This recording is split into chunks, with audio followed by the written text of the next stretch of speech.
Miss Spider's Tea Party by David Kirk. One lonely spider sipped her tea while gazing at the sky. She watched the insects on the leaves and many flying by. If I had friends like these, she sighed, who'd stay a while with me, I'd sit them down in silken chairs and serve them cakes and tea.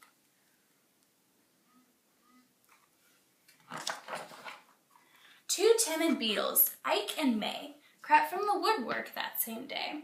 But when Miss Spider begged, "Please stay," they shrieked, "Oh no," and dashed away.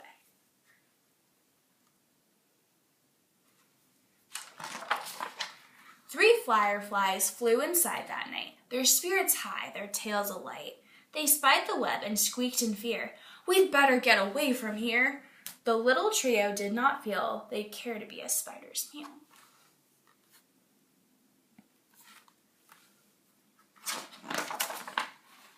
Four bumblebees buzzed by outside. "Please come to tea," Miss Spider cried.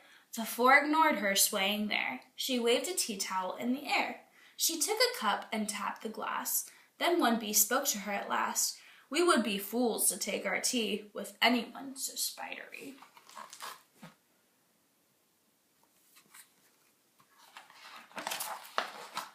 Within the shadows of the room, just peeking from behind a broom, 5 grinning faces bobbed and peered. Miss Spider smiled, her heart was cheered.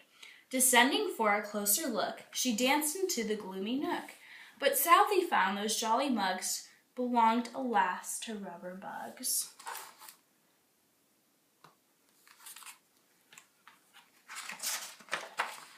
Some ants strode in, they numbered 6, but ants with spiders will not mix. She brewed them tea from the hips and roses. The proud platoon turned up their noses.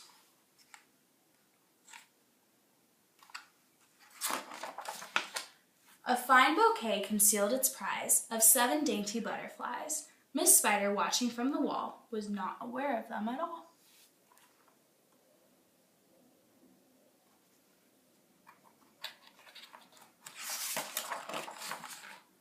The tea table was set for 8, with saucers, cups, and silver plates. The cakes were fresh, the service gleamed, yet no one would arrive, it seemed.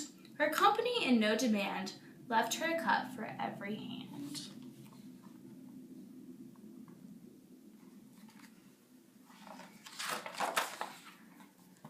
Nine spotted moths kept safe and warm, in shelter from a thunderstorm.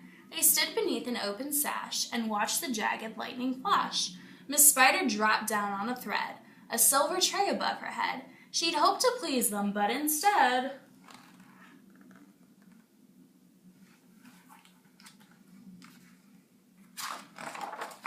they flew away in mortal dread.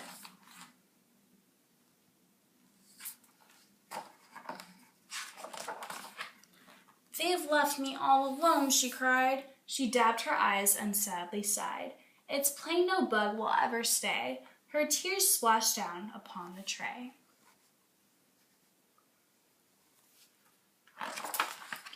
Ten tiny steaming cups of tea were perched atop her trembling knee. She sipped and sobbed, then heard a cough, and turned to see a small wet moth, a fragile thing so soaked by rain, his wings too damp to fly again.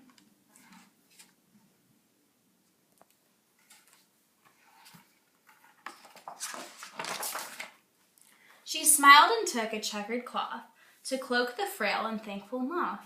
They talked and snacked on tea and pie until his tiny wings were dry. Then lifting him with tender care, she tossed him gently in the air.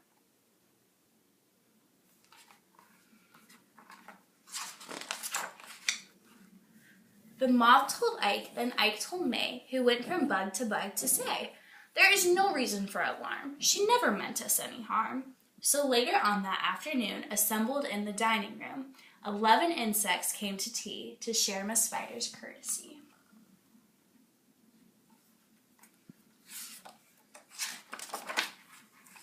"12 tender violets in a vase presented at Miss Spider's place. Set by her chair so neatly spun, she munched the blossoms one by one. Her friends were glad to watch her feast upon the floral centerpiece. It was a great relief to see she ate just flowers and drank just tea. Miss Spider's reputation grew. Before long, our hostess knew each bug who crawled in or hopped or flew, and all their lovely children, too.